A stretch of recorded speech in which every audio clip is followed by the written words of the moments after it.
Bayangkan, seorang model bule cantik dari Jerman, hidup mewah penuh pesta dan kemewahan. Tiba-tiba jatuh cinta pada cowok desa Indonesia yang sederhana. Dia rela tinggalkan semuanya, bahkan memeluk Islam. Hanya demi cinta sejati atau ada hidayah besar di baliknya. Kisah nyata yang bikin hati bergetar ini jangan sampai kamu lewatkan. Assalamualaikum warahmatullahi wabarakatuh. Elena Vos duduk di sofa kulit hitam di apartemennya yang mewah di pusat Berlin. Malam itu dingin, tapi ruangan hangat karena pemanas sentral yang selalu menyala. Dia mengenakan piyama sutra pendek, rambut pirang panjangnya diikat asal, dan di tangannya ada gelas anggur merah setengah penuh. Layar ponselnya menyala terang, menampilkan aplikasi dating yang sudah terlalu sering dia buka akhir-akhir ini. Elena berusia 28 tahun, model dan influencer dengan followers jutaan di Instagram. Hidupnya penuh pesta, pemotretan, dan pria-pria yang datang dan pergi seperti angin. Tapi malam ini, dia merasa bosan. Bosan sekali. Kenapa hidup gue kayak gini terus? Gumamnya sendirian, sambil menggulir profil-profil cowok yang tampak mirip satu sama lain. Gym freak, pengusaha muda, atau artis yang sok keren. Tidak ada yang menarik. Elena sudah capek dengan hubungan tanpa komitmen, ciuman di klub malam, dan pagi hari yang penuh penyesalan. Dia ingin sesuatu yang berbeda. Tapi entah apa, tiba-tiba profil seorang pria muncul. Namanya Rizky Pratama, 26 tahun, dari Indonesia. Foto profilnya sederhana. Dia berdiri di depan masjid kecil dengan atap hijau, tersenyum malu-malu sambil memegang buku tebal. Bionya cuma satu baris. Dan barang siapa yang bertawakal kepada Allah, niscaya Allah akan mencukupkan keperluannya. Elena mengerutkan kening. Apa itu? Kutipan agama. Dia swipe kanan, iseng saja, penasaran. Siapa tahu cowok Asia ini bisa jadi hiburan malam ini. Beberapa menit kemudian, pesan pertama dari Rizky masuk. Halo Elena, terima kasih sudah match. Kamu cantik sekali. Semoga hari kamu menyenangkan. Elena tersenyum kecil. Bahasa Inggrisnya lumayan, meski ada aksen yang aneh di pikirannya. Dia balas, halo Rizky, kamu dari mana? Di Indonesia. Aku pernah ke Bali sekali. Pantainya bagus banget. Rizky membalas cepat. Saya dari desa kecil di Jawa Tengah, dekat Semarang. Bukan tempat wisata seperti Bali, hanya sawah dan masjid. Kamu lagi apa malam ini? Elena menatap pesan itu. Sawah dan masjid, kedengarannya membosankan. Tapi entah kenapa, dia penasaran. Lagi minum anggur sendirian. Kamu? Saya baru selesai mengajar anak-anak ngaji di masjid. Sekarang lagi minum teh hangat. Minum anggur? Patah, hati-hati ya. Jangan sampai mabuk. Elena tertawa. Mabuk? Ini cowok beneran polos atau pura-pura? Dia balas dengan emoji tertawa. Haha, santai aja. Aku biasa kok. Ngaji itu apa? Belajar agama ya? Iya, mengaji Al-Quran. Anak-anak desa suka sekali. Mereka belajar baca dan paham maknanya. Kamu punya agama apa, Elena? Pertanyaan itu membuat Elena berhenti sejenak. Agama, keluarganya Kristen, tapi dia sudah lama tidak ke gereja. Hidupnya lebih ke pesta dan karir. Aku Kristen, tapi nggak terlalu religius. Kamu Muslim ya? Iya. Islam mengajarkan kedamaian dan kejujuran. Senang kenal kamu. Obrolan mereka berlanjut sampai larut malam. Rizky bercerita tentang hidupnya di desa. Bangun pagi untuk salat subuh, kerja sebagai barista di kafe kecil kota terdekat, lalu sore mengajar ngaji. Elena menceritakan hari-hari Nia, pemotretan di Milan, pesta di Paris, dan liburan di Maldives. Mereka tertawa saat Elena menggambarkan betapa panasnya Bali, dan Rizky bilang desanya lebih panas lagi karena sawah. Pagi harinya, Elena bangun dengan senyum. Sudah lama dia tidak merasa seperti ini setelah chat dengan cowok. Biasanya, obrolan berakhir dengan ajakan kencan atau foto vulgar. Tapi, Rizky berbeda. Sopan, lucu, dan tenang. Di sisi lain dunia, di desa kecil bernama Wonosari di Jawa Tengah, Rizky Pratama duduk di teras rumah kayu sederhana milik orang tuanya. Pagi itu cerah. Suara ayam berkokok dan anak-anak berlarian ke sekolah. Rizky memegang ponselnya, masih tak percaya match dengan gadis bule cantik seperti Elena. Dia 26 tahun, lulusan sarjana agama dari universitas negeri, tapi memilih kerja sederhana karena ingin dekat keluarga. Hidupnya biasa, salat 5 waktu, bantu orang tua di sawah, dan mengajar ngaji gratis untuk anak kampung. Mas Rizky, lagi apa pagi-pagi sudah pegang HP? Tanya ibunya. Seorang wanita parubaya yang sibuk menyapu halaman. Nggak apa-apa bu, cuma chat sama teman baru. Jawab Rizky sambil tersenyum. Teman cewek ya? Hati-hati, jangan sampai lupa sholat. Goda ibunya. Rizky menggeleng dalam hati. Dia berdoa, ya Allah, jika ini jodoh, mudahkan. Jika bukan, jauhkan. Dia tidak tahu kenapa match dengan Elena, tapi dia merasa ada sesuatu. Mungkin hidayah. Malam berikutnya, mereka video call pertama kali. Elena di apartemennya, mengenakan makeup ringan. Latar belakang kota Berlin yang berkilau. Rizky di kamar kecilnya, dinding kayu, dan poster ayat Al-Quran. Halo, kamu terlihat lebih ganteng daripada foto, kata Elena sambil tertawa. Rizky tersipu. Biasa saja, kamu cantik sekali Elena. Seperti bintang film, mereka bicara berjam-jam. Elena bercerita tentang tekanan menjadi influencer, harus selalu tampil sempurna, diet ketat, dan komentar jahat dari netizen. Kadang aku merasa kosong, Riz. Kayak hidup ini cuma untuk likes dan uang. Rizky mendengar dengan sabar. Mungkin kamu butuh sesuatu yang lebih dalam, Elena. Di Islam, kami percaya hidup ini ujian. Cari kedamaian di hati, bukan di dunia luar. Elena mengerutkan kening. Agama lagi. Kamu selalu bawa-bawa itu ya. Bukan memaksa, cuma sharing. Kalau kamu penasaran, aku bisa kirim link video kajian sederhana. Elena ragu, tapi setuju. Malam itu, Rizky kirim video pendek tentang makna hidup dalam Islam. Elena nonton sambil minum kopi. Awalnya, dia pikir membosankan. Tapi kata-kata Ustadz itu menyentuh. Hidup bukan tentang apa yang kamu punya, tapi apa yang kamu beri. Hari-hari berikutnya, obrolan mereka semakin intens. Elena mulai bangun lebih pagi untuk chat dengan Rizky, yang beda waktu 6 jam. Dia kurangi pesta, lebih sering di rumah membaca pesan-pesan dari Rizky. Di sisi lain, mulai cerita lebih banyak tentang desanya, festival desa, makanan seperti gudeg dan tempe, dan bagaimana warga saling bantu. Suatu hari, Elena dapat tawaran pemotretan besar di New York. Biasanya dia excited, tapi kali ini ragu. Riz, kalau aku pergi ke Amerika, kita masih bisa chat kan? Tentu. Tapi ingat, jaga kesehatan. Jangan lupa makan dan istirahat. Elena tersenyum. Cowok ini beneran peduli, bukan cuma omong kosong. Di desa, Rizky mulai dicibir teman-temannya. Lu gila ya? Chat sama bule? Dia pasti main-main doang, kata Andi, teman sejawatnya di kafe. Rizky menggeleng. Gak tahu Ende, yang penting aku jujur. Sisanya urusan Allah. Elena mulai merasakan perubahan. Dia kurangi minum alkohol, lebih sering olahraga, dan bahkan coba meditasi. Video kajian dari Rizky, dia tonton diam-diam. Satu malam, dia mimpi buruk.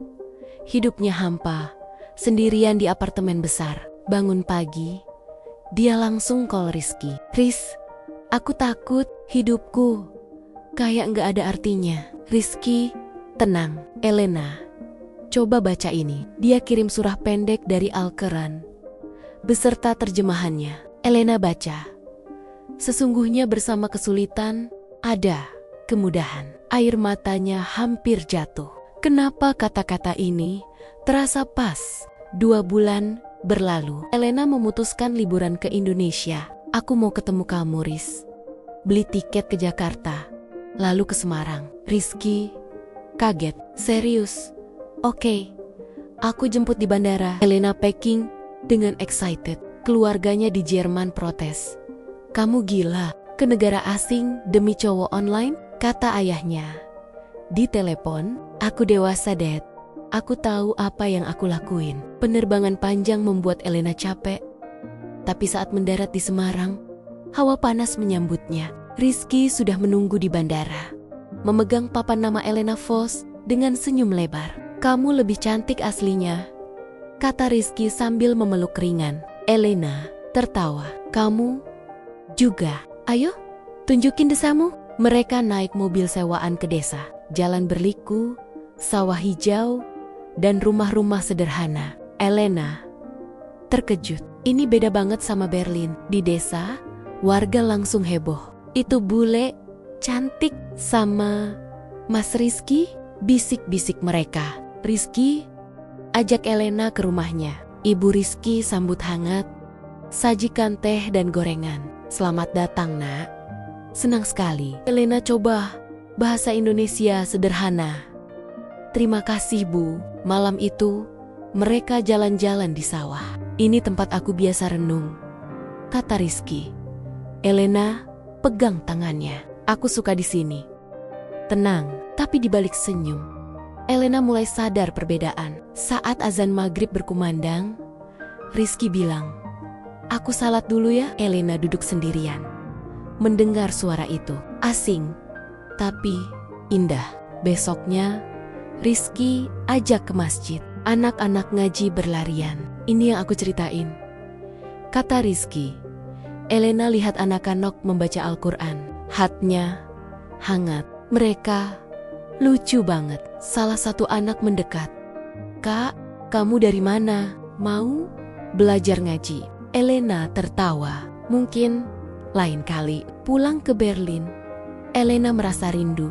Chat mereka semakin dalam. Rizky kirim lebih banyak bahan tentang Islam tanpa memaksa. Elena mulai baca buku tentang mu'alaf, tapi konflik mulai muncul. Teman Elena di Jerman bilang, kamu berubah, El. Jangan terlalu serius sama cowok itu. Dia dari dunia lain. Elena bingung, apa ini cinta atau cuma petualangan? Rizky juga ragu. Elena, aku suka kamu, tapi agamaku penting. Kalau kita lanjut, harus serius. Elena balas, aku juga suka kamu. Kita lihat saja. Di akhir bab ini, Elena duduk di apartemen, memandang foto Rizky. Apa aku siap untuk ini? Gumamnya.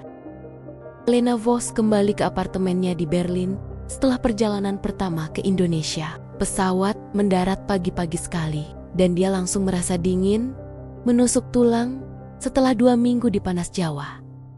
Dia menarik koper besarnya ke lift. Rambutnya kusut karena jet lag, tapi matanya masih berbinar. Di tangannya ada tas kecil berisi aleh-aleh, kain batik dari Ibu Rizky, secangkir kopi tubruk instan, dan foto polaroid mereka berdua di sawah saat matahari terbenam. Begitu masuk kamar, Elena langsung buka koper dan mengeluarkan hijab yang dibelikan Rizky di pasar Semarang. Warnanya krem polos, bahan katun halus. Dia mencobanya di depan cermin, melipatnya sederhana seperti yang diajarkan Rizky lewat video call. Kayak gini aja, El. Nggak perlu rumit, kata Rizky waktu itu sambil tertawa. Elena tersenyum melihat pantulan dirinya. Aneh rasanya, tapi nyaman. Dia foto selfie dan kirim ke Rizky. Look, aku pakai hijabnya. Gimana? Rizky balas cepat. Cantik banget, tapi yang penting hati kamu nyaman ya. Elena meletakkan ponsel dan duduk di lantai. 2 minggu di desa Wonosari terasa seperti mimpi. Dia ingat betapa sederhananya hidup di sana. Bangun subuh karena suara ayam dan azan, makan nasi dengan lauk tempe goreng dan sambal, jalan kaki ke pasar sambil disapa warga, anak-anak kecil yang memanggilnya Kak Elena setiap hari. Bahkan mengajarinya bilang Assalamualaikum dengan benar. Semua terasa asing, tapi juga hangat. Berbeda sekali dengan hidupnya di Berlin yang selalu berlari kencang. Tapi kembali ke sini, realitas langsung menghantam. Ponselnya berdering tanpa henti. Pesan dari agen, tawaran brand, undangan pesta malam ini di klub terkenal. Elena buka Instagram, feed-nya penuh foto dirinya di pemotretan terakhir sebelum ke Indonesia. Komentar-komentar. Queen, gorgeous as always, tapi juga yang kasar. Kok jarang post lagi? Bosan ya? Dia scroll terus sampai melihat story dari mantan pacarnya, Lukas. Cowok Jerman tinggi besar yang dulu sering ajak dia clubbing. Lukas post foto dengan cewek baru, caption, back to real life. Elena merasa dada sesak. Dia matikan ponsel dan berbaring di kasur. Aku kangen, Riz, gumamnya pelan. Sementara itu, di desa Wonosari, Rizky sedang membantu ibunya memasak di dapur belakang. Bau ikan asin goreng dan sayur lodeh menguar ke seluruh rumah. Ibu Rizky, Bu Siti, memandang anaknya dengan tatapan curiga. Kok Mas Rizky kelihatan melamun terus setelah bule itu pulang? Tanyanya sambil mengaduk panci. Rizky tersenyum kecil. Gak apa-apa Bu, cuma kangen aja. Bu Siti menghela napas panjang. Hati-hati ya nak, bule itu cantik, tapi dunia dia beda banget. Kamu tahu kan, aturan agama kita, kalau mau nikah harus satu agama. Rizky diam, dia tahu. Sudah berulang kali dia ingatkan diri sendiri, tapi setiap kali ingat Elena, senyumnya yang lebar. Cara dia belajar bahasa Indonesia dengan lucu. Atau saat dia diam-diam ikut duduk di masjid sambil dengar anak-anak ngaji, hatinya melemah. Aku akan sabar Bu, sisanya serahkan ke Allah. Malam itu, Elena dan Rizky video call lagi. Elena duduk di balkon apartemen, selimut tebal menutupi kakinya. Di layar, Rizky tampak di teras rumahnya. Angin malam membuat rambutnya sedikit berantakan. Kamu lagi apa? Tanya Elena. Lagi baca buku. Kamu? Aku kedinginan. Berlin dingin banget setelah Indonesia. Rizky tertawa. Makanya balik ke sini aja. Elena diam sejenak. Aku serius mikirin itu.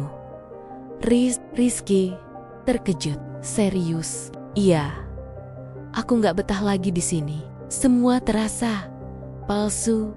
Pesta, foto, komentar orang. Aku capek. Rizky menatap layar dengan serius. Elena, kalau kamu datang lagi, aku senang sekali. Tapi aku gak mau kamu kecewa. Hidup di desa itu susah.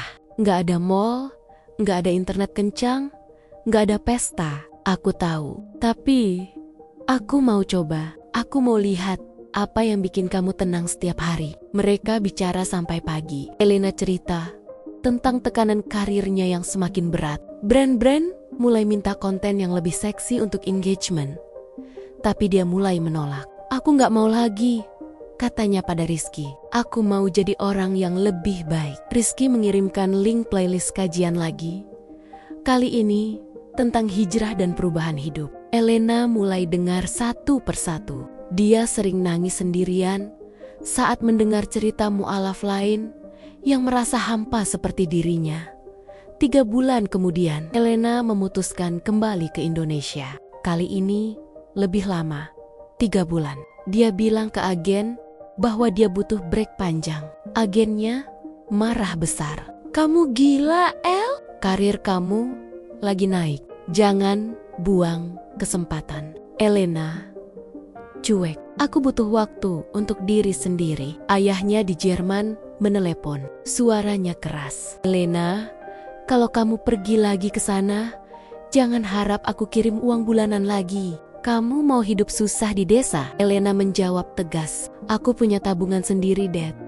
Aku nggak minta lagi. Penerbangan kedua lebih berat. Elena bawa koper lebih banyak, termasuk laptop dan beberapa baju sederhana yang sudah dia beli khusus. Saat mendarat di Semarang, Rizky menjemput dengan motor butut miliknya. Elena memeluknya erat di tengah keramaian bandara. Kamu beneran datang lagi? Kata Rizky. Suaranya bergetar. Elena tersenyum. Aku janjikan mereka pulang ke desa. Kali ini Elena lebih siap. Dia belajar naik motor bonceng, belajar bilang mbak ke ibu-ibu tetangga, dan bahkan ikut ke pasar pagi-pagi. Warga desa mulai terbiasa. Awalnya mereka bisik-bisik, tapi lama-lama banyak yang ramah. Anak-anak ngaji di masjid sering minta diajarin bahasa Inggris. Elena senang. Teach me Indonesian more, katanya pada mereka. Tapi tidak semuanya mulus. Suatu sore, saat Elena membantu Rizky membersihkan halaman masjid, seorang tongteng mendekat. Mas Rizky, hati-hati ya, bule itu bagus, tapi agamanya beda. Jangan sampai kamu tergoda. Rizky tersenyum sopan. Terima kasih nasihatnya, Bu. Elena mendengar dan pura-pura tidak mengerti, tapi hatinya sakit. Malamnya dia bertanya pada Rizky saat mereka duduk di teras. Riz, apa semua orang di sini gak suka aku? Bukan gak suka. Mereka khawatir karena aku Muslim dan kamu belum. Elena diam. Kamu mau aku masuk Islam? Rizky menatapnya lama.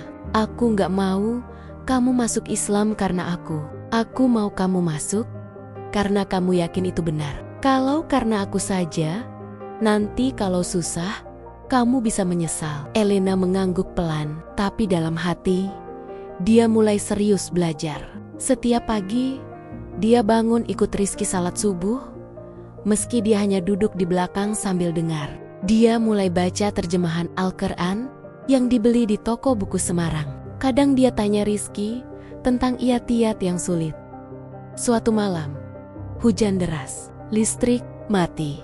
Mereka duduk di ruang tamu dengan lilin. Elena tiba-tiba bilang, Riz, aku takut. Takut apa? Takut kalau aku nggak bisa berubah. Aku suka hidup nyaman.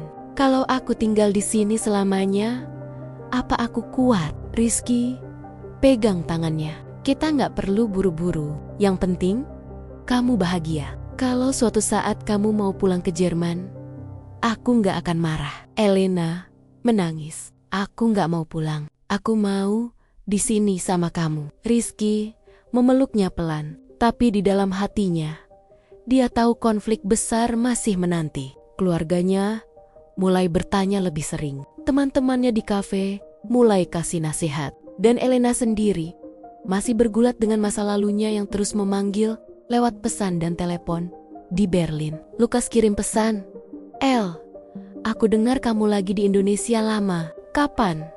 Balik, kita party lagi yuk. Elena baca pesan itu, lalu hapus tanpa balas. Tapi hatinya masih goyah.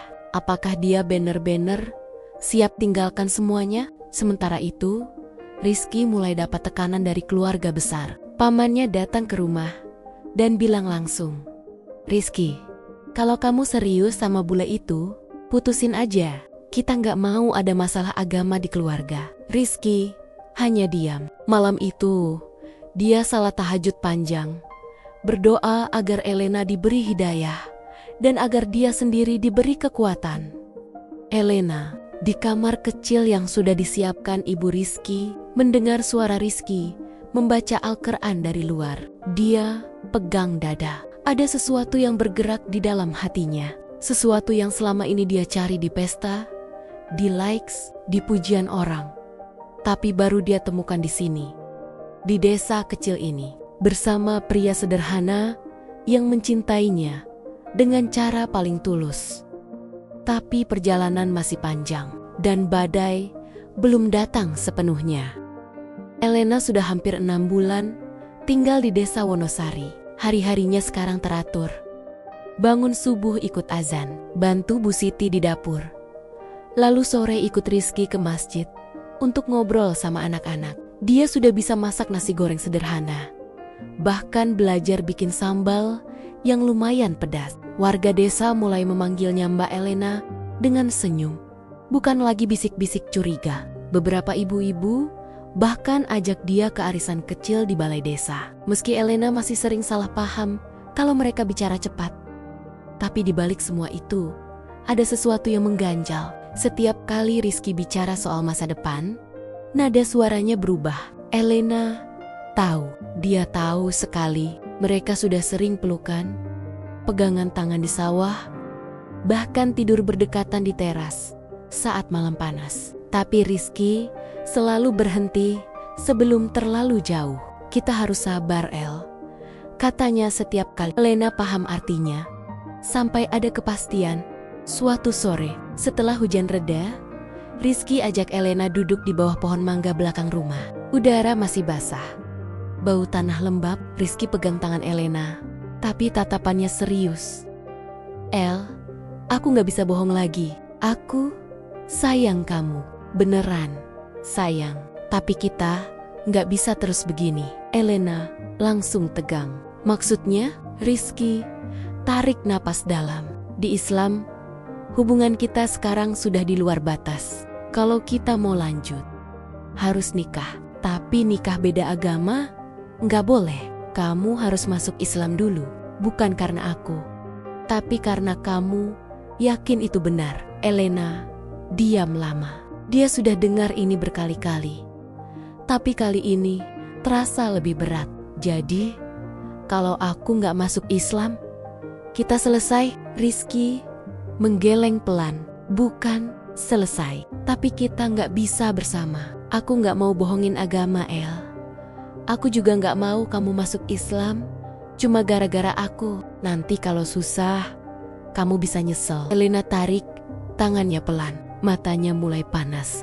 Kamu pikir aku main-main? Aku tinggalin karir, keluarga, semuanya buat di sini, buat kamu. Dan sekarang kamu bilang kalau aku nggak ganti agama, kita nggak bisa bareng. Rizky menunduk. Aku tahu kamu sudah berusaha. Kamu baca Al-Quran, ikut salat, bahkan belajar ngaji sama anak-anak. Tapi masuk Islam itu bukan cuma ritual. Itu keyakinan di hati. Kalau kamu lakuin cuma demi aku, nanti kalau ada masalah, kamu bisa bilang, aku gak mau begini kalau bukan karena kamu. Elena berdiri. Kamu gak percaya aku bisa berubah beneran? Aku percaya kamu bisa, tapi aku gak mau kamu dipaksa. Elena berjalan pergi ke kamarnya.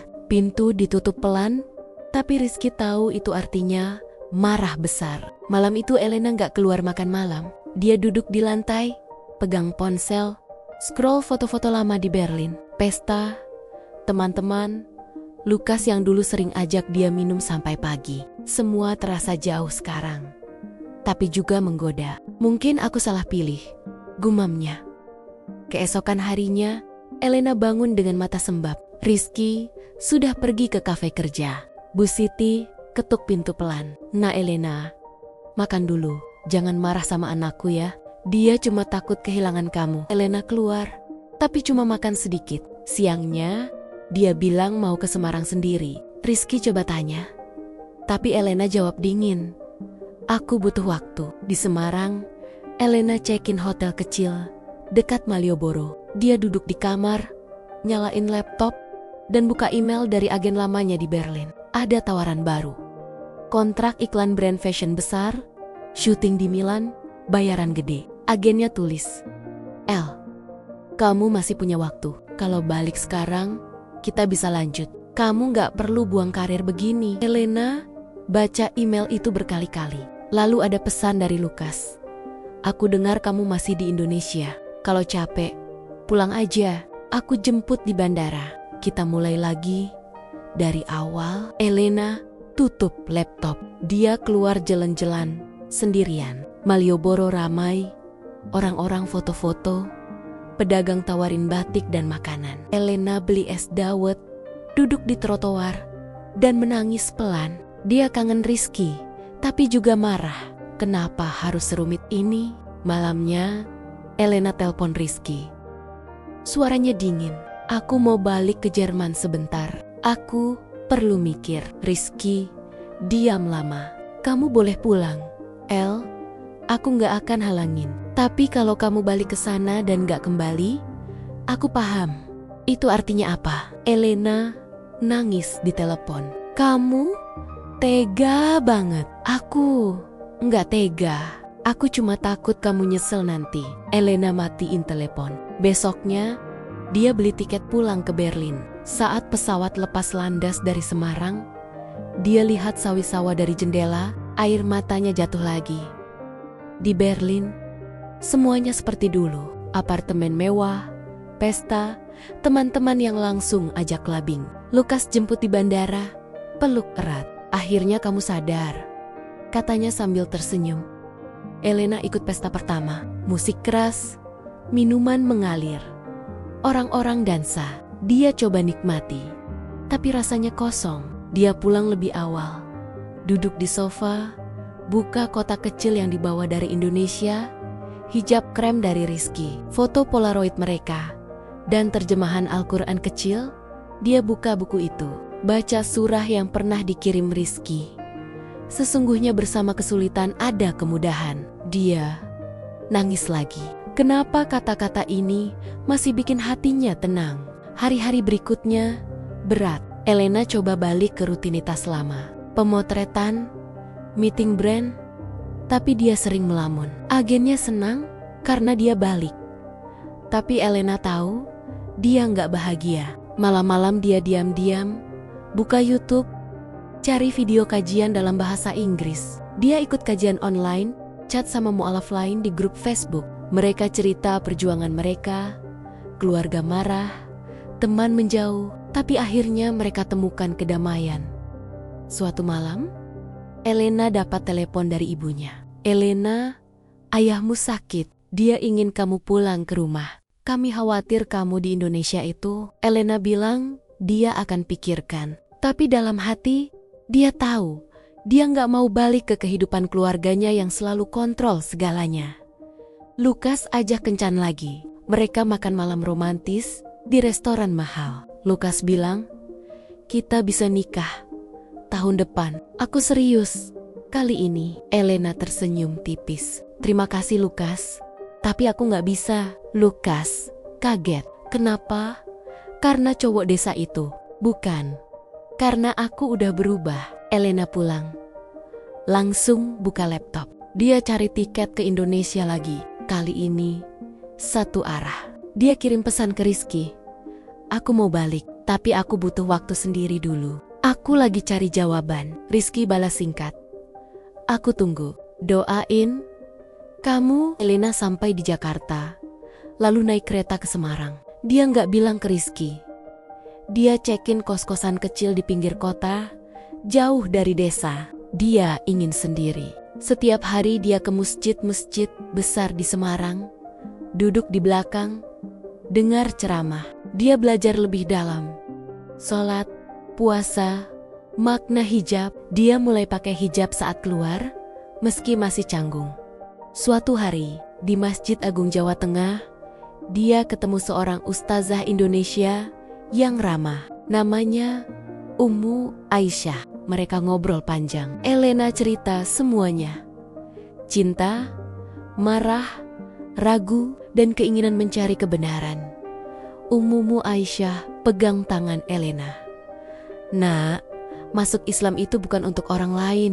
Itu untuk dirimu sendiri dan Tuhanmu. Kalau kamu yakin Allah itu satu, Muhammad utusannya, itu sudah cukup. Sisanya Allah yang urus. Elena nangis di sana. Malam itu, di kamar kosannya, dia sholat 2 rakaat, lalu baca syahadat pelen-pelen.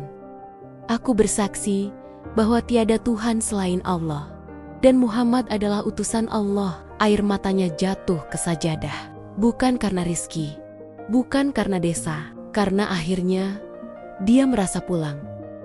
Besok paginya, Elena naik motor sewaan ke desa Wonosari. Hujan, gerimis. Dia parkir di depan rumah Rizky, pakai hijab krem yang dulu dibelikan Rizky. Rizky lagi duduk di teras, baca buku. Dia lihat Elena matanya melebar. Elena turun dari motor, berjalan mendekat. Rizky berdiri, tapi nggak bergerak. Elena berhenti di depannya. Aku udah masuk Islam. Bukan karena kamu, karena aku yakin. Rizky diam, matanya berkaca-kaca. Beneran, Elena angguk. Aku baca, aku belajar, aku sholat sendiri. Aku nggak mau kehilangan kamu. Tapi aku juga nggak mau bohong sama diriku sendiri. Rizky peluk Elena erat. Bu Siti keluar, lihat mereka, lalu tersenyum sambil hapus air mata. Malam itu, desa Wonosari hening. Hanya suara jangkrik dan azan Isya yang berkumandang. Elena tahu, perjuangan belum selesai. Keluarganya di Jerman pasti marah besar. Karirnya mungkin hilang. Tapi untuk pertama kalinya, dia merasa bebas. Dan Rizky di sampingnya berdoa dalam hati. Ya Allah, terima kasih atas hidayahmu.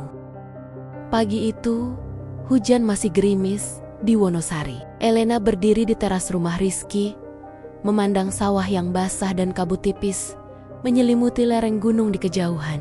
Hijab kremnya sedikit basah karena angin membawa percikan air hujan. Bu Siti keluar membawa 2 gelas teh hangat, meletakkan satu di tangan Elena tanpa banyak bicara. Wanita itu hanya tersenyum kecil, lalu masuk lagi ke dalam rumah.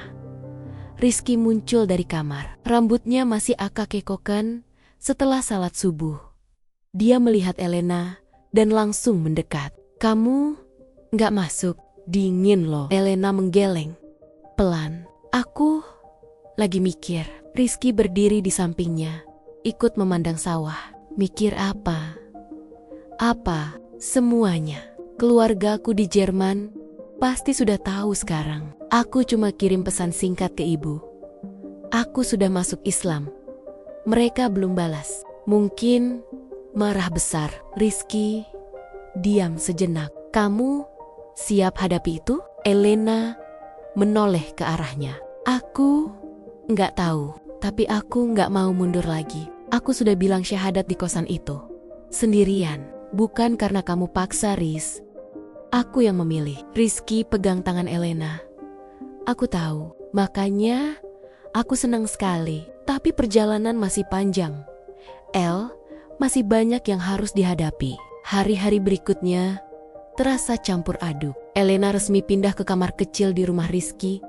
Tapi mereka masih tidur terpisah sesuai ajaran yang Rizky tekankan. Elena mulai belajar sholat 5 waktu dengan bimbingan Rizky dan anak-anak ngaji di masjid. Kadang dia salah baca doa, kadang lupa urutan, tapi Rizky selalu sabar. Pelan-pelan aja. Yang penting niatnya. Warga desa mulai tahu. Berita menyebar cepat di kampung kecil. Awalnya banyak yang senang. Wah, Mbak Elena sudah mualaf. Bagus nih. Bagus nih. Tapi ada juga yang masih ragu. Beberapa tante di arisan bilang, lama-lama pasti balik ke Jerman. Bule kan gitu. Cepat bosan. Elena dengar sendiri saat dia lewat warung kecil. Dia pura-pura nggak dengar. Tapi hatinya sakit. Malamnya dia cerita ke Rizky. Aku takut mereka nggak pernah percaya. Aku beneran berubah.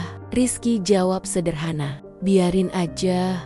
Yang penting Allah tahu niatmu. Orang bisa salah sangka, tapi Tuhan nggak. Elena mulai aktif di masjid. Dia ikut mengajar anak-anak bahasa Inggris sambil belajar bahasa Jawa lebih dalam. Anak-anak suka sekali karena Elena sabar dan sering bawa permen. Salah satu anak kecil, namanya Dika, sering duduk di pangkuan Elena saat ngaji. Kak Elena, nanti kalau udah nikah sama Pak Rizky, aku jadi keponakan ya? Elena tertawa. Iya, kamu jadi keponakan pertama. Tapi di balik senyum itu, ada masalah besar yang mulai datang. Ponsel Elena berdering terus. Nomor Jerman. Ibunya. Elena angkat. Setelah 3 hari diabaikan. Elena, Apa benar yang kamu bilang? Kamu masuk agama Islam? Suara ibunya keras, hampir berteriak. Iya bu, aku yakin. Ayahnya merebut telepon. Kamu, gila, kami besarkan kamu sebagai Kristen. Sekarang, kamu malu-maluin keluarga. Pulang sekarang juga. Kami gak mau tahu lagi. Elena nangis di telepon. Aku gak mau pulang, Pa. Ini rumahku sekarang. Ayahnya marah besar. Kalau begitu, jangan harap kami kirim apa-apa lagi. Tabunganmu kami blokir. Kamu mau hidup susah di sana? Silakan. Telepon ditutup kasar. Elena duduk di lantai kamar, menangis sampai sesak napas. Rizky masuk, langsung duduk di sampingnya dan peluk erat. Sudah El, tenang. Kita hadapi bareng. Elena angkat wajahnya yang basah. Mereka blokir tabunganku, Riz. Aku gak punya apa-apa lagi di sini. Rizky pegang bahunya. Kamu punya aku, punya keluarga di sini. Kami gak akan biarin kamu susah. Bu Siti masuk, bawa segelas air. Nak, jangan nangis. Di sini kamu anak kami juga. Kerja sama Mas Rizky cukup buat hidup sederhana. Elena peluk Bu Siti. Untuk pertama kalinya, dia merasa punya ibu yang benar-benar peduli tanpa syarat. Tapi masalah belum selesai. Lukas, mantan pacarnya di Jerman, tahu kabar ini dari teman-teman lama. Dia kirim pesan panjang. El, kamu beneran gila. Cowok desa itu apa sih? Kamu bisa dapat yang lebih baik. Aku masih nunggu kamu balik. Kalau mau, aku bayarin tiket pulang. Kita mulai lagi. Elena baca pesan itu, lalu blokir nomor Lukas tanpa balas. Tapi kata-katanya tetap mengganggu. Malam itu dia mimpi buruk. Kembali ke Berlin, pesta lagi, tapi sendirian di tengah keramaian. Bangun pagi, dia langsung sholat subuh dan nangis lagi. Rizky tahu Elena sedang goyah. Dia ajak Elena ke lereng Merapi, tempat yang sepi. Mereka naik motor sampai pinggir hutan, lalu jalan kaki ke sebuah tempat terbuka dengan pemandangan gunung. Matahari terbenam jingga. Rizky duduk di batu besar, Elena di sampingnya. El, kalau kamu nyesel, bilang aja. Aku gak akan paksa kamu tinggal. Elena menatap Rizky. Aku gak nyesel, aku cuma takut. Takut kalau aku gak kuat hidup susah. Takut kalau keluargaku benci aku selamanya. Rizky tarik napas. Hidup memang susah, tapi susah bareng lebih ringan daripada susah sendirian. Aku janji, aku akan usaha keras buat kita. Elena pegang tangan Rizky. Aku percaya kamu. Mereka diam lama, hanya dengar angin dan suara burung malam. Elena lalu bilang pelan, aku mau nikah sama kamu, Riz. Sebentar lagi. Rizky tersenyum. Aku juga mau, tapi kita harus siap. Nikah sederhana aja ya, nggak perlu mewah. Elena angguk. Aku nggak butuh mewah, aku butuh kamu. Keesokan harinya, Rizky bicara sama orang tuanya. Bu Siti dan bapaknya setuju. Mereka mulai persiapan kecil-kecilan. Rizky ke KUA mendaftar nikah. Petugas bilang prosesnya cepat karena Elena sudah mualaf resmi dengan surat dari masjid. Elena mulai belajar masak lebih serius. Dia ikut Bu Siti ke dapur setiap hari. Nanti kalau sudah nikah, aku yang masak buat kamu, katanya pada Rizky sambil tertawa. Rizky balas, asal jangan terlalu pedas. Perutku lemah. Mereka tertawa bersama. Tapi di tengah kebahagiaan itu, ada satu hal lagi yang mengganjal. Elena dapat email dari agen lamanya. Tawaran terakhir sebelum karirnya benar-benar mati. Ini kontrak besar, syuting di Paris. Kalau kamu tolak, brand lain gak akan mau lagi. Pikirkan. Elena baca email itu di warung internet desa. Dia duduk lama, lalu ketik balasan. Terima kasih, tapi saya tolak. Saya sudah pilih hidup baru. Dia tekan kirim, lalu matikan ponsel. Saat pulang ke rumah, dia cerita ke Rizky. Aku tolak tawaran itu. Rizky kaget. Kamu yakin? Iya. Aku gak mau balik ke sana. Aku mau di sini. Mau jadi istri kamu? Mau bantu ngajar anak-anak? Mau hidup sederhana? Rizky peluk Elena erat. Terima kasih, El. Kamu gak tahu seberapa bahagianya aku. Malam sebelum akad, Elena duduk sendirian di kamar. Dia buka Al-Quran kecilnya, baca surah pendek yang sudah hafal. Lalu dia sholat malam, minta kekuatan. Ya Allah, bantu aku jadi istri yang baik. Bantu keluargaku di Jerman dapat hidayah juga. Pagi harinya, desa Wonosari ramai. Warga datang ke rumah Rizky. Meja sederhana penuh makanan, gudeg, ayam goreng, sambal, dan es teh. Elena pakai kebaya putih sederhana yang dipinjam dari tetangga. Hijab kremnya rapi. Rizky pakai beskap hitam. Tampak gugup. Akad dilakukan di teras rumah. Penghulu baca ijab kabul. Rizky ucap kabul dengan suara tegas. Elena duduk di belakang, dengar dengan air mata. Saat selesai, semua orang tepuk tangan. Bu Siti peluk Elena. Selamat ya Nak Aisyah. Elena tersenyum. Terima kasih, Bu. Malamnya, mereka duduk di teras. Elena bersandar di bahu Rizky. Kita sudah resmi. Rizky cium kening Elena. Iya, mulai sekarang kita bareng selamanya. Elena lihat bintang-bintang di langit Jawa. Dia tahu masih banyak tantangan. Keluarga yang mungkin tidak pernah maafkan. Masa lalu yang kadang muncul lagi. Hidup sederhana yang penuh keterbatasan. Tapi untuk pertama kalinya, dia merasa tenang. Benar-benar tenang.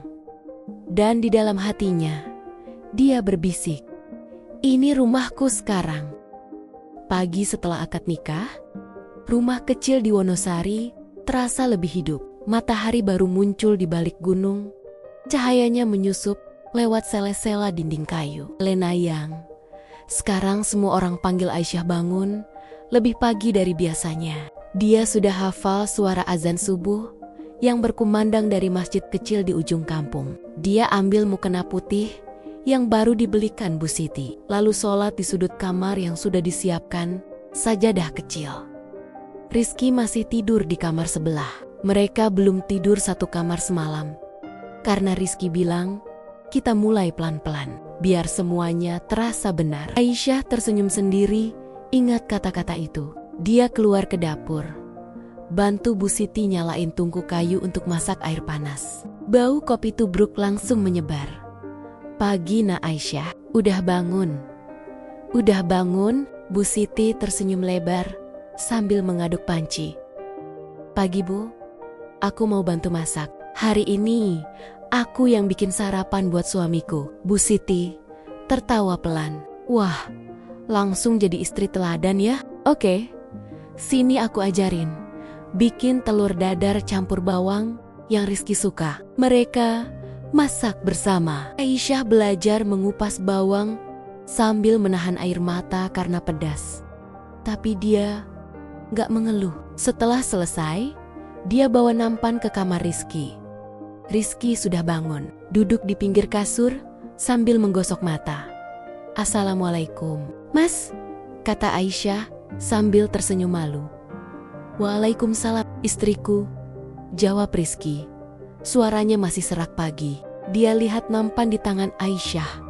Nasi hangat, telur dadar, tempe goreng, sambal, dan segelas teh manis. Wah, ini beneran kamu yang masak? Aisyah angguk. Iya, masih belajar sih. Kalau nggak enak, jangan dimarahin ya. Rizky ambil sendok, cicip satu suap. Matanya melebar. Enak banget. Ini lebih enak dari yang biasa Bu Siti masak. Aisyah tertawa. Jangan bohong, aku tahu. Bu Siti masaknya juara. Mereka sarapan bersama di teras. Warga desa lewat, saling sapa, dan banyak yang berhenti sebentar untuk ucap selamat. Selamat ya, Mbak Aisyah, semoga langgeng, kata seorang bapak sambil dorong gerobak sayur. Aisyah balas dengan senyum lebar. Sudah mulai terbiasa dipanggil nama barunya. Hari-hari pertama pernikahan berjalan sederhana. Rizky tetap kerja di kafe kecil di kota terdekat. Pulang sore, Aisyah mulai bantu mengajar di TPA masjid. Dia ajar anak-anak bahasa Inggris dasar sambil campur ngaji. Anak-anak senang sekali karena Aisyah sering bawa gambar-gambar lucu yang dia print dari laptop lamanya. Dika, anak kecil yang dulu sering duduk di pangkuannya, sekarang jadi asisten favorit. Kak Aisyah, nanti kalau punya anak, namanya apa? Aisyah tersenyum. Belum tahu, tapi kalau cowok, mungkin nama Rizky Junior. Dika ketawa ngikik, tapi tidak semuanya mulus. 2 minggu setelah nikah, ponsel Aisyah berdering lagi. Nomor Jerman. Ibunya. Aisyah angkat dengan tangan gemetar. Elena Aisyah apa? Benar kamu sudah nikah sama cowok itu? Suara ibunya dingin. Iya bu, kemarin akadnya. Ayahnya ambil alih telepon. Kamu sudah bikin kami malu di depan keluarga besar. Kami gak akan maafkan ini. Jangan pernah hubungi kami lagi. Telepon ditutup. Aisyah duduk di lantai, menangis pelan. Rizky pulang sore itu dan langsung tahu ada yang salah. Dia duduk di samping, peluk Aisyah tanpa banyak tanya. Mereka bilang, "Nggak akan maafkan aku selamanya," kata Aisyah sambil sesenggukan. Rizky usap punggungnya. Waktu akan menyembuhkan. Kita doain mereka dapat hidayah juga. Yang penting, kamu sekarang punya keluarga baru di sini. Aisyah angguk lemah. Malam itu, mereka sholat berjamaah di masjid, lalu pulang sambil pegangan tangan di bawah lampu jalan desa yang redup. Beberapa bulan berlalu, Aisyah mulai terbiasa dengan rutinitas baru. Dia belajar naik motor sendiri ke pasar, belanja sayur, dan masak menu harian. Kadang capek, kadang kangen kenyamanan apartemen di Berlin, tapi dia nggak pernah bilang. Rizky juga usaha lebih keras. Dia mulai buka warung kecil di depan rumah. Jual kopi, gorengan, dan nasi uduk. Penghasilannya lumayan, cukup untuk hidup sehari-hari tanpa kekurangan. Suatu hari, Aisyah dapat ide. Dia masih punya akun Instagram lama dengan jutaan followers. Meski sudah jarang update, akun itu masih aktif. Dia mulai post lagi. Tapi kali ini berbeda. Foto-foto sederhana. Dia masak di dapur kayu, ngajar anak-anak ngaji, jalan di sawah sama Rizky. Captionnya dalam bahasa Inggris dan Indonesia, "From Berlin parties to village life in Java. This is my hijrah story, alhamdulillah." Awalnya banyak yang kaget. Komentar banjir. "What happened to you, Elena? You look so happy." Inspiring.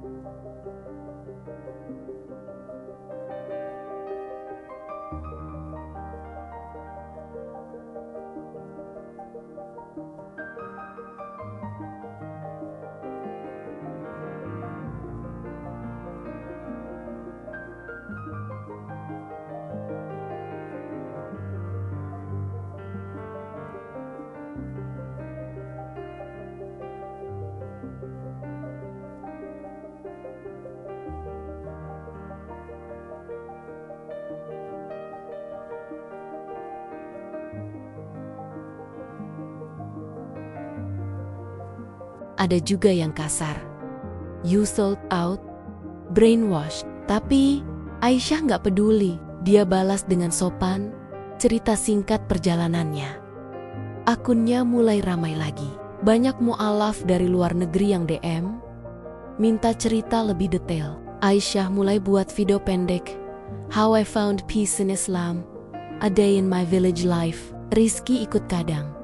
Meski malu-malu di depan kamera, penghasilan dari sponsor kesil-kasilan mulai masuk. Nggak besar seperti dulu, tapi cukup untuk beli motor baru yang lebih bagus dan renovasi kamar mandi rumah.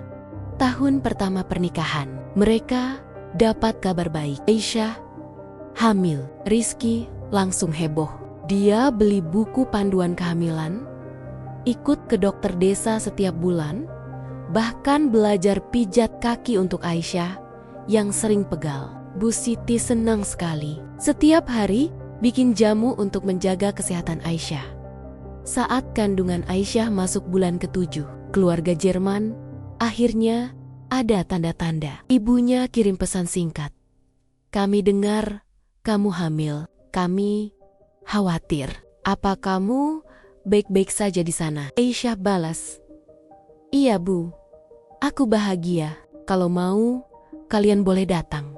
Aku kangen." Gak langsung dijawab, tapi 3 bulan kemudian, setelah Aisyah melahirkan bayi perempuan yang mereka beri nama Fatimah, ibunya datang sendiri tanpa ayah.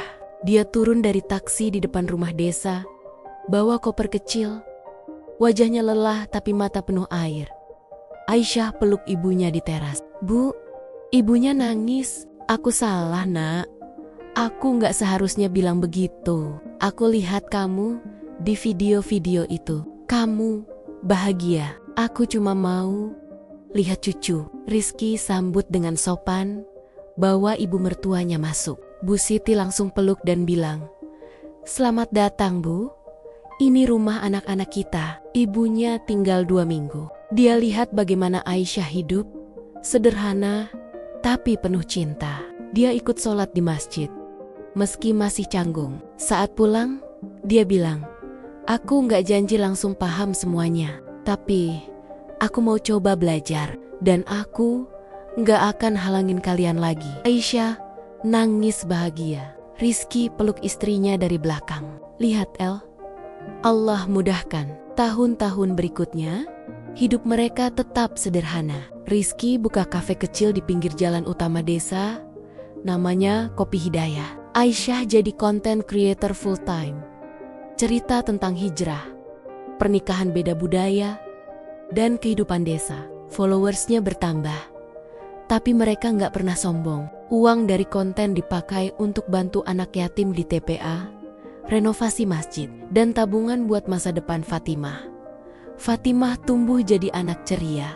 Dia bisa bahasa Jawa, Indonesia, dan Inggris campur aduk. Kadang dia bilang, "Mama, kenapa Mama dulu tinggal di tempat dingin? Di sini lebih enak. Ada sawah." Aisyah tertawa, "Karena Mama nyari rumah yang bener, Nak. Dan Mama nemuin di sini." Suatu malam, saat Fatimah sudah tidur, Aisyah dan Rizky duduk di teras. Langit penuh bintang. Rizky pegang tangan istrinya. "Kamu nyesel gak, Aisyah?" Aisyah geleng. Nggak pernah. Ini pilihan terbaik yang pernah aku buat." Rizky cium keningnya. "Terima kasih udah pilih aku." Aisyah bersandar di bahunya. "Terima kasih udah nunggu aku." Mereka diam, hanya dengar suara jangkrik dan angin malam. Di desa kecil Wonosari, di bawah langit Jawa yang luas, mereka tahu cinta sejati bukan yang mengubah segalanya dalam sekejap, tapi yang sabar mengantar satu sama lain menuju kebaikan yang lebih besar. Dan di sana, di antara sawah hijau dan azan yang rutin berkumandang, mereka menemukan rumah yang selama ini dikari-kari. Gimana, teman-teman? Hati kalian ikut hangat enggak sama kisah hidayah dari Berlin sampai desa Jawa ini? Kalau kalian terinspirasi, jangan lupa tekan tombol subscribe dan nyalakan loncengnya sekarang, biar enggak ketinggalan cerita-cerita mu'alaf, cinta beda budaya, dan hijrah nyata lainnya yang bikin hati adem setiap minggu. Kita ketemu lagi di video selanjutnya. Ya, Assalamualaikum warahmatullahi wabarakatuh.